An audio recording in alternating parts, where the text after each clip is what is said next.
చిన్న వయసులోనే అంటే కర్నూలు జిల్లా మీకు రైతులు అంటే మీరు స్వతహాగా రైతు కుటుంబము రైతులు అంటే చాలా ప్రేమ అంటుంటారు. అసలుకి కర్షకులు అంటే చాలా కర్షకుల కష్టాలు చూసి మీరు కరిగిపోతుంటారని చెప్తుంటారు.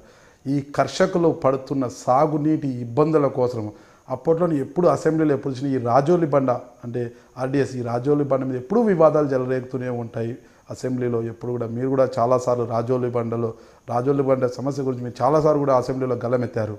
అయితే అప్పట్లోనే మీరు చిన్న వయసులోనే రాజోలి బండ షటర్లు సైతం పగలగొట్టి సాగునీటిని రైతులకు అందించిన ఘనత మీది. అప్పుడు కర్నూలు జిల్లా ప్రజలందరూ కూడా మిమ్మల్ని ఒక హీరోగా చూశారు. అయితే ఆ హీరోయిజాన్ని నిలబెట్టుకోవడానికి మీరు తిరిగి ఎందుకు ఆ విధంగా కృషి చేయలేకపోయారు అనేది ఒక ఏ రకంగా అంటారు? మళ్ళీ ఇంకొక డ్యామ్ను బలగొట్టమంటారా? అంటే ఏదైనా రైతులకు మంచి చేయడంలో అంటే సో మెనీ థింగ్స్ ఎన్నో చేశాము. రాజోలి బండ డైవర్షన్ స్కీమ్ అన్నది చంద్రబాబు నాయుడు ముఖ్యమంత్రిగా ఉన్నప్పుడు కూడా ఆయనకు సబ్జెక్టే తెలియదు. రాజోలి బండ డైవర్షన్ స్కీమ్ అన్నది అసలు ఒరిజినల్ ప్లాన్ ఏంటి, అసలు ఒరిజినల్ దాని యొక్క ప్రాజెక్ట్ డిజైన్ ఎక్కడుందో కూడా తెలియనటువంటి వీళ్ళు చాలా ఎక్కువగా మాట్లాడుతూ ఉన్నారు. ఈరోజు అతి ప్రాచీనమైనటువంటిది రాయలసీమ కరువును తీర్చేదానికి బ్రిటిష్ వాళ్ళు ఏర్పాటు చేసినటువంటి కేసీ కాలువ దాన్ని సర్వనాశనం చేసే కుట్రలు జరిగాయి అన్నాడు. నేను ఒకటే అడిగాను, మీరు కూడాను తెలంగాణలో ఉన్నటువంటి రైతులు కూడా రైతులే, మీ కష్టాలు కూడా మా కష్టాలు లాంటివే. ముందుగా మీరు అర్థం చేసుకోండి. ముఖ్యంగా రాజోలి బండ డైవర్షన్ స్కీమ్ కింద మొదటగా కర్ణాటకలో నీళ్లు పారి ఆ తర్వాత తెలంగాణలోకి ఎంటర్ అవుతుంది. అది తుంగభద్ర జలాలు తెలంగాణలోకి ఎంటర్ అవుతుంది. ఆర్డిఎస్ కెనాల్ సిస్టమ్ మీకున్నటువంటి కర్ణాటకలో మాన్వి తాలూకాలో అక్కడ స్థిరీకరించినటువంటి ఆయకట్టు ఆర్డిఎస్ కింద 5,000 ఎకరాలు మాత్రమే. కానీ అప్పుడు కానీ ఈరోజు కానీ 5,000 ఎకరాలు పండించుకునాల్సినటువంటి వాళ్ళు దాదాపుగా 1,20,000 ఎకరాలను పండించుకుంటున్నారు ఆ తాలూకాలో. అక్కడ జల దోపిడీ జరుగుతూ ఉంది. దాన్ని అరికట్టండి, అవసరమైతే అందరం మేము అందరం కలిసి పోరాడదామని చెప్పి నేను ఎన్నోసార్లు పిలుపునిచ్చాను.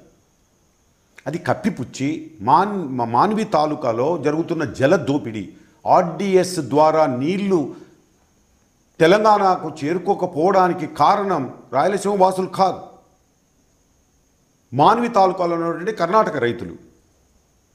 దాన్ని ఎదుర్కొందామని చెప్పి నేను ఎన్నిసార్లు చెప్పినా రాజకీయ కారణాలతో మమ్మల్ని రాయలసీమ రైతులను మరి తప్పుబట్టి మీ దోపిడీ అని చెప్పి చూపించడం ఇది అన్యాయం అని చెప్పి మొదటి నుంచి చెప్తా ఉన్నాను నేను.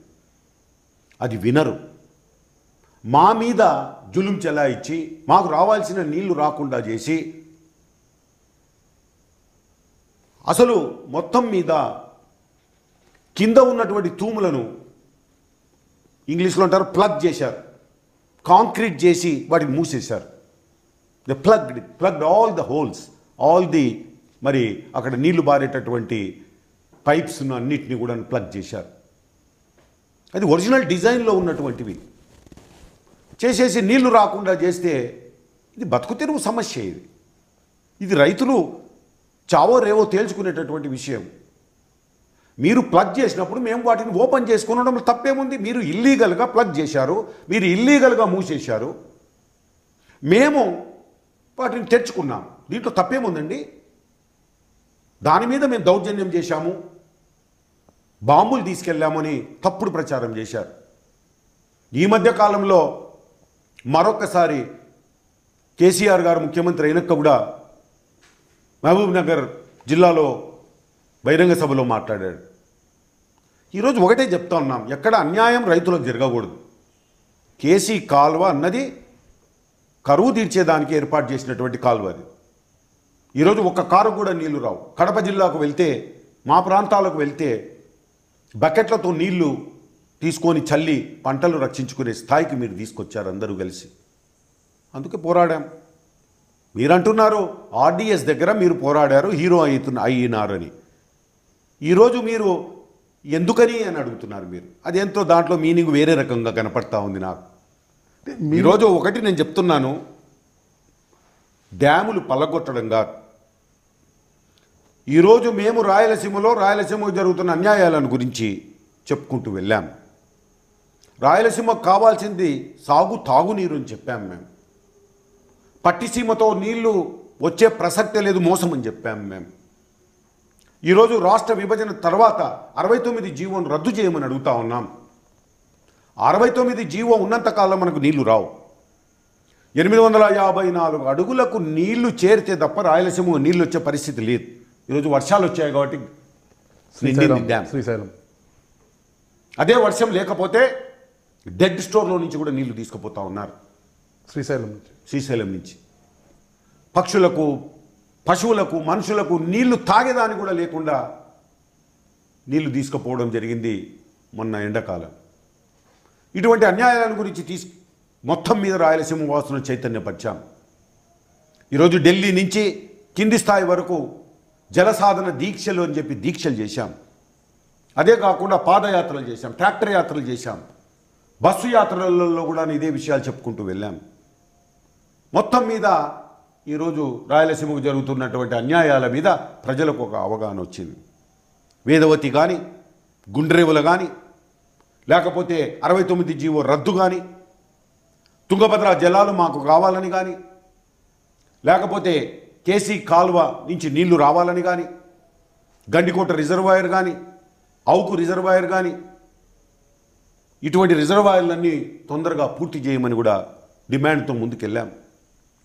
ఈరోజు జరుగుతున్నటువంటి విషయం ఏమంటే, మొత్తం మీద కోస్తాలో ఉన్నటువంటి 100 ఎకరాల పొలం ఉంటే 90 ఎకరాలు నీళ్లు బారుతున్నాయి. అక్కడ రాయలసీమలో 100 ఎకరాలు ఉంటే 10 ఎకరాలకు నీళ్లు బారుతున్నాయి, 90 ఎకరాలకు నీళ్లు బారడం లేదు.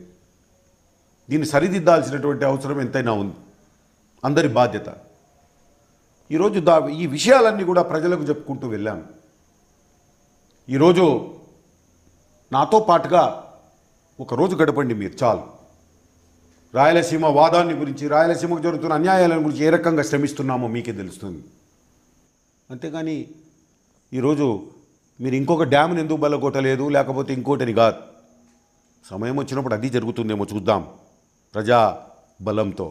అది కూడా ఎంతో కాలం లేదనిపిస్తూ ఉంది నాకు. ఇక్కడ మీనింగ్ ఇతరుల డ్యాములు పగలగొట్టాలనేది అప్పట్లో మీరు హీరో అయ్యారు. అలాంటి ఉద్యమాలు అంటే రైతుల కోసం, ఇతరుల కోసం అలాంటి ఉద్యమాలు మరికొద్ది కాలం పాటు చేయలేకపోయారు అన్నది అప్పట్లో వచ్చినప్పుడు. అంటే ఇప్పుడు రాయలసీమ పరిరక్షణ చాలా తప్పది. నేను పుట్టింది ఉద్యమాలలోనే, పెరిగింది ఉద్యమాలలోనే, నా కాలం అయిపోయేది కూడా ఉద్యమాలలోనే.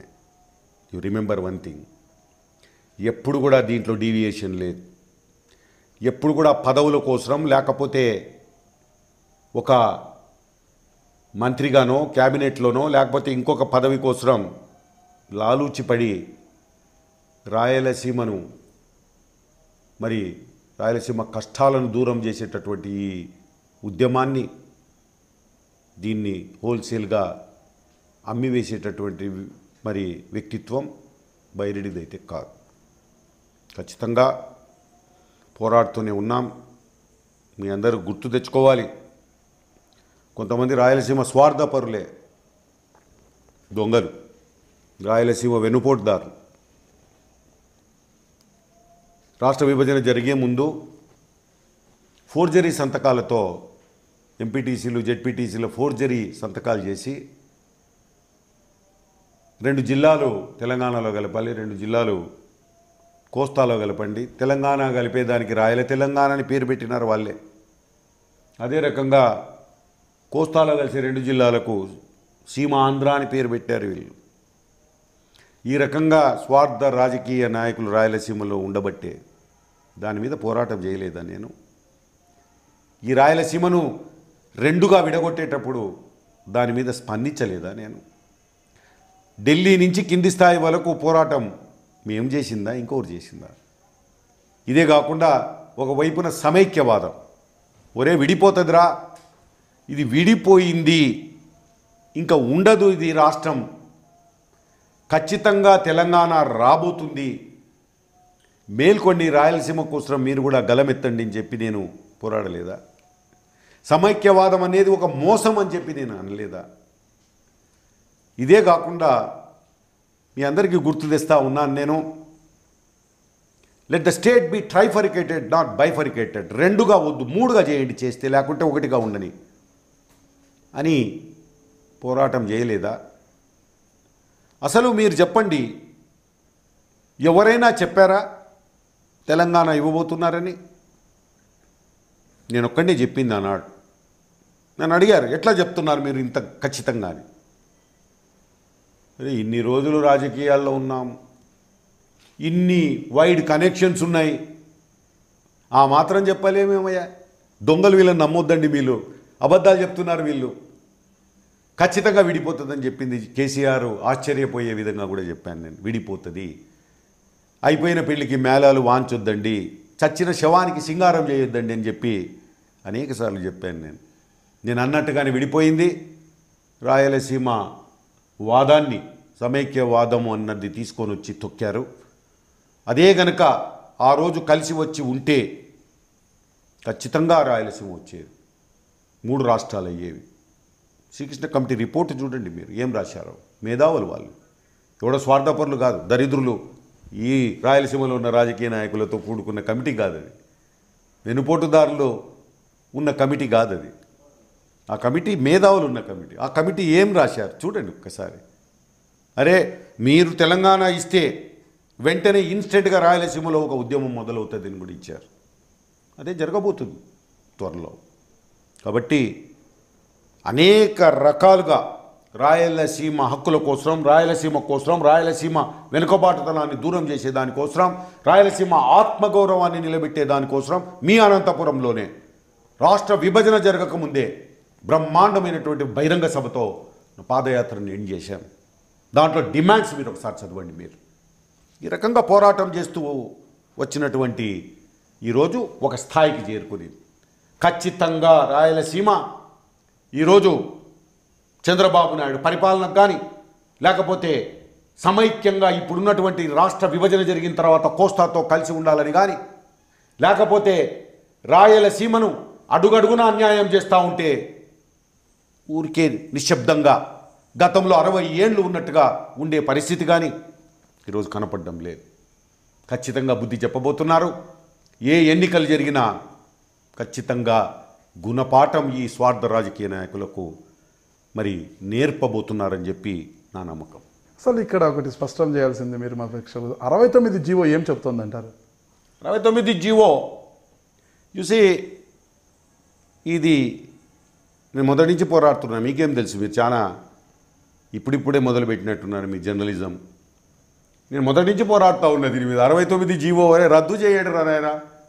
69 జీవో అంటే 854 అడుగులకు శ్రీశైలం డ్యాంలో రిజర్వాయర్ లెవెల్ చేరుకునే వరకు కిందికి తీసుకుపోకూడదు నీళ్ళు.